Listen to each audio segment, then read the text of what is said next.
Comme les paroles de sa mère commençaient à l'agacer au téléphone, la jeune fille écourta brusquement la conversation et se prépara à monter dans la voiture de Donatien. Soudain, un homme surgit de nulle part, lui arrache les liasses de dollars des mains et s'enfuit à toute vitesse.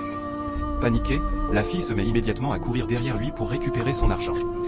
Pendant ce temps, Donatien, resté seul près de son fétiche, commence à perdre totalement le contrôle, il ne lui restait que 10 minutes pour accomplir le sacrifice. Troublé, il se demande pourquoi cette fille est si difficile à manipuler, contrairement aux précédentes.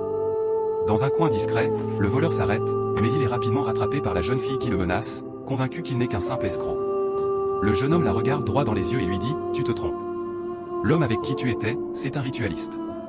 Je l'ai vu sacrifier une fille il y a quelques minutes. Et toi, tu es sa prochaine victime. » La fille refuse d'y croire. C'est comme si on tentait de détruire l'image de celui qu'elle pense être un bon homme. Mais le garçon insiste, l'argent qu'il t'a donné est faux. Rien n'est réel.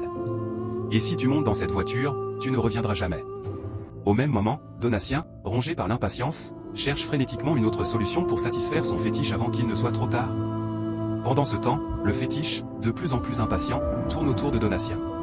Soudain, il apparaît devant lui, le regard enflammé, exigeant sa nourriture. Tremblant, Donatien tente de le supplier, mais chaque parole ne fait qu'attiser davantage la colère du démon. Le fétiche gronde d'une voix terrifiante, « Tu as encore 2 minutes. Pas une de plus. » De l'autre côté, la jeune fille, cachée avec le garçon, entend clairement l'échange entre Donatien et le fétiche. Sous le choc, elle comprend enfin que tout était vrai, l'homme qu'elle croyait généreux était bel et bien un ritualiste dangereux. Le fétiche disparaît aussitôt dans un éclair sombre. Convaincue et terrifiée, elle ne cherche plus à réfléchir. Le garçon jette les faux billets au sol et lui ordonne de fuir immédiatement. Sans se retourner, les deux prennent un autre chemin, espérant échapper à Donatien avant qu'il ne soit trop tard.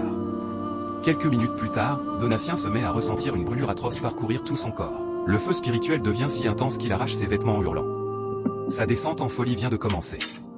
Que Dieu nous protège des personnes dangereuses déguisées en humains. Crois-le et écris Amen dans les commentaires. N'oublie surtout pas de partager la vidéo au maximum de personnes.